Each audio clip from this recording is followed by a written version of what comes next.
All right, so thank you very much. So as most of you know, I'm working with Brian Murray, who is at the Queensland Brain Institute. And Brian is leading a large group aiming at deciphering the genetics behind schizophrenia. And in that big picture, today I will do just a quick update about some of the work we're doing there, including one which is aiming at trying to understand the neurodevelopmental function and the normal and pathologic function of some genes that has been associated with schizophrenia. So I divided this talk in three main parts. The first one where I will introduce the zebrafish model because along all the tools we use in Brian's stream, we do use a zebrafish to try to quickly assess the normal and pathologic function of gene arising in those GWAS study and etc. So we introduce that animal.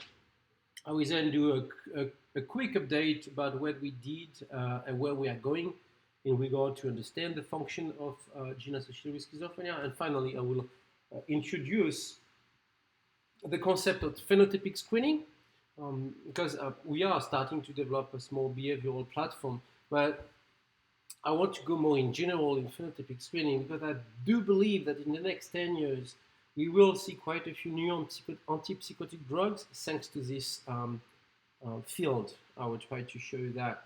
So briefly, I need to introduce you the zebrafish model so you understand better why we do use that model for studying some gene in regards to schizophrenia. So a bit of history. Zebrafish has been initially introduced into science to study the development, and you will see why. This animal is around 3 centimeters long, very easy to maintain, cheap to maintain. But the most important thing with it is you can produce a large number of animals every day without having to open the mother. So you can see here, for example, the two animals mating, and all the eggs will fall down from this net. So for example, comparing to a mouse, that to get the embryo, you will have to open the female. Here you can just filter the water. And you can observe the development. For example, here you can see an animal going from one cell to a fully developed embryo in less than 24 hours. And in 3 days, you have a fully developed larvae with all the organs you know. Plus here, for example, you see the blood going through. So with a better resolution, you will even be able to see the blood in the brain. And yeah, so it's. I'm sure when you see this animation, you understand why it is so great model to study the development. But it's also a great model for medical research and drug discovery for, of course, the same reason, but also because it's completely transparent. So I can track the tissue in real time. So here the muscles, for instance, here are the nerves. So if something going wrong, it's very easy and cheap to look for and analyze. We can also record in vivo brain activity using calcium imaging, so we can see if there is a different response, abnormal response of the brain to a drug or to a gene treatment. And this animal, as I will show you at the end, is compatible with drug screening. You can grow them in small screening plates, as you see here. And we have developed quite a few fancy assays to test how the brain is wired and the behavior of this animal. I'm not going detail into that. So based on that, one of our strategy in Brian stream was we got all these genes associated with schizophrenia and we need to make sense of them. One of the direction we're taking is to try to take these genes one by one and try to understand first their function in the brain. See if they do anything. What are their neurodevelopmental functions, the normal and pathologic functions? Do they play a role in the way the brain develops or in the way the brain functions? And for that, the zebrafish is a great alternative because it's not too complex. It's easy to manipulate, easy to observe, as I show you. But it's not that simple either. It still gives us the complexity of the brain. And most of the genes are conserved. So we started that, but we actually, at that stage, I developed, thankfully for this approach, I developed a new set of tools that were very, very relevant for schizophrenia because they were allowing in the long term, although we do one gene by one gene, to do polygenic approach and to create partial loss of function condition. I will not go in detail into that. but it's most likely what we should do for studying those genes in regard to schizophrenia. So first job, or most of the job we did actually the last years, was to try to get that started. So actually we got pretty lucky, and it seems that the ideas and the pipelines were well received by our peers at different panel view. We got a few small ones that allow us to establish the first step of the behavioral platform, but we got as well some significant one, like an HMRC Emerging Leader Grant, Investigator Grant, a Rebecca Cooper Project Grant, and an HMRC Project Grant, quite significant. And so yeah, pretty good so far. So where we are now, so we investigated a few genes already. So one microRNA 127 and the PAT1 and NF3, which are all associated with GWAS, and Nuexine, which is a rare variant. So we detail the one of 137, which is the most advanced research. So interestingly, when we manipulated this microRNA, we find an interesting phenotype. Just a note is when you take it out completely, when you do a pure knockout, it's lethal. So that was a really good thing that was confirming that using the tools we had developed in the past was a really good strategy, because we show that partial loss of functions of the microRNA lead to a very specific phenotype, which is a loss of sensitivity of the fish. You can see here when I touch it, it just, of course, try to avoid touch, it's just moving away. While when you reduce 137, they seem to lose the sensitivity of the touch, but they also show abnormal response to acoustic simulation, vibration, movement of water. So very specific phenotype. And yeah, indeed very specific, because when we try quite a few different other stimulation, here, for example, bright flash of light that activate a specific part of the brain, the heart brain, not through the eye, they just respond very well. And these fish are also a very normal spontaneous swimming behavior. They develop normally and they have normal lifespan. So it's very specific sensitivity, loss of sensitivity phenotype, right? We then try to look where this microRNA was expressed, and we find a very specific nervous expression in the nervous system, with high expression in the forebrain, a little bit in the hind and midbrain, and again high expression in the sensory neurons, which makes sense, right? So the main idea was, all right, microRNA, they're not like genes. They are not key players of development usually. They're more fine-tuning the transition state between, for example, proliferation and differentiation. So the main hypothesis was, all right, probably here, when we reduce 137, we have less proliferation of these cells in this cell you see in black, or a delayed differentiation or no differentiation. So we did a lot of analysis and of all these cells. Here, I just show you most of the sensory neuron, not the brain. And actually, we did not see any effect on the proliferation in the number of cells and the timing to differentiate, right? So nothing. However, when you look at the network of 137 and its targets, it's very interesting, because we found quite a lot of other GWAS hits, other genes that are also hits in GWAS, in PGC, to be strong target of 137, okay? And they all actor of either the organization of the synapse or the function of the synapse. Also, microRNA also act strongly on Nuexine, which is also a strong candidate for schizophrenia or autism, and no, they were known to play a major role at the synapse. So all that point out to a synaptic defect that we still do not identify as per today, but most likely a microRNA sensitivity phenotype takes place by a change by either organization or functional pathology at the synapse. All right? That being said, you might ask me, what is the relevance to study that for schizophrenia? That's a good question.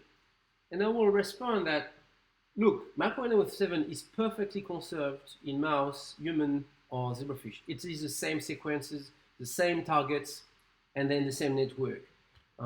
So understanding what's happening in those synapses either the sensory neurons or even in the brain, but the sensory neurons are easier to tackle. Understanding what's happening at that synapse, what the organization changed, how they change, might help us to better understand what changed in the synapse of patients, right? On top of that, if we can validate the relevance of this sensory phenotype, for example, using a current medication for patients, giving that to zebrafish and demonstrate that, for example, clozapine can restore or improve the loss of sensitivity of this animal, then we have a great model to look for the drugs, right? I come back to that later at the end of that talk. What we did investigate again, wow, time is flying. So NRPRT1, what we did again, we showed that total loss of function of that gene was not a great way to go because it was little, so you cannot study it. However, using our tools, we show that partial loss of function of that gene trigger a very obvious phenotype called holoproencephaly, which, in other words, is absence of division of the brain. The brain does not divide. You can see here wild type with 2 eyes, evidencing a proper division of the brain. However, here, this NRPRT1 loss of function animal have only 1 eye. Anyway, that evidencing not a proper division of the nervous system, of the brain of the zebrafish, okay? Interestingly, we could rescue this phenotype and reintroducing the human copy of the gene, so it's very, very interesting. One downside is using the tools we used, we should have seen many more animals with this phenotype. You have here an histogram showing you the percentage of animal presenting this holoproencephaly, and you can see that in the line we had downregulation NRPRT1, we got only 10 to 20% animal with abnormal brain division, while we should have seen around 50%. So there is something wrong here that we don't understand. I have a hypothesis, but nothing to really demonstrate them. So at that stage, we don't really push that forward, although this research is translating today with other work driven by either Rachel Satish, with Thomas Byrne for some tests in mouse, and as well some potential clinical trial. All right, what else? We have NEV3. So NEV3, we did some lines, different type of lines, but we did not find anything obvious as for now. But as the time flies, Brian and Satish increased the sample size of the analysis, and this gene started to lose significance, is less as attractive as before. So we will probably drop down and not push forward this study anymore. All right, so time is really flying. Neurexin is one actually of our main candidate as per today. We spent nearly the last 3 years trying to have proper loss of function of that gene. It's proven to be an extremely challenging work. But yeah, maybe I would do a proper presentation because we'll have much more data next year to demonstrate through that. But it's a very, very interesting story because at the same time we did some very great technological developments along the way for manipulating that gene, and we are kind of opening new way to work in our lab. Finally, and I'm very excited actually about that research. Finally, I will introduce hopefully in a few minutes the phenotypic screening. So very briefly, actually, that is more my background. Okay, how do you find a drug? Usually in big pharma, usually you start with a target, a known target to be involved in your disease, and you will screen a large number of compounds to find a compound, okay, from chemical library that will either bind or modify the activity of your target. Then you will climb the ladder of drug discovery to try to develop a drug for human, right? But if you look at the history, there is nearly no drug that came out from that pipeline for brain disease, and especially for mental health. Very, very few compared to the amount of money we put in. So, and why that? The main reason is that you do need a relevant target to start with. So if you don't have a good knowledge of the disease you're working on, let's say schizophrenia, then you cannot find good drugs. And then this is where you should understand that what we do at QBI is crucial to better understand those diseases and provide great targets. But there is another problem for mental health, especially. If you look at the drugs that are currently used for patients, it's evident that the action work at a multi-level target. They activate different type of targets and different type of circuits. Okay, so to be able, as per today, to be able to refine, if we would have to find this drug through this pipeline, we would have to create a system that allows to screen for this multiple target at the same time, and we can't using this pipeline. On top of that, most of the drugs found as per today turn out to be toxic. That's usual for all of them. But in the bloodstream, they could be metabolized in something else, quite common. And most of them doesn't cross the blood barrier. So it's actually for my health a very, very difficult, pipeline doesn't work well. And I show, but actually, yes, what I showed 10 years ago with a good colleague as well, that an alternative is to do phenotypic screenings. So what is phenotypic screening? Imagine, for example, a neurodegeneration where you will lose your nerves will degenerate, and you will die by absence of movement or cardiac arrest. So if you are able to take out the gene in zebrafish, and this animal have progressive degeneration of its neuron, it will progressively lose its motor functions. And as you can raise these animals in screening plates, the same as in the industry, then you can screen the same way for compound that either to bind or modify the activity of target, restore the motor function of this animal. Okay, and we showed it works really well. And when you find compound, they already bypass the problem of toxicity, metabolisms, bioavailability, and you have a higher chance of success in preclinical trial. All right. On top of that, so as you bypass the problem of targets, this could also be used as a basic research approach to screen for your models, okay, to try to actually identify new unknown, unsuspected targets, with an S, few targets, that are involved in the rescue of the phenotype. That making, I'm sure you understand that. So it's really something that works. What about then for mental health? Can we use that for mental health? I would say, as for today, actually, I'm not convinced, but let me put that in perspective. Let's say we have actually our Macron 127 model that have loser sensitivity. So we can use that loser sensitivity to establish a large screen to find compounds that will rescue this sensitivity to find compound where the fish will respond to touch. So that's totally possible, and that's actually a great phenotype. The problem is we need to confirm the relevance of this phenotype in regard to schizophrenia. So for that, for example, we will have to test clozapine to see if it does rescue it. But yeah, but if you ask me from the start, I remember talking to Brian saying like, we cannot reproduce schizophrenia in an animal. This is not something I would do. I could give you an indication about the gene functions. I will not reproduce schizophrenia in a fish. But actually, more and more I progress, more and more I start to believe it might be possible to have phenotype that will one day will have some relevance. But let's wait. There is another way, especially for mental health, to find new compound, and this one is a killer.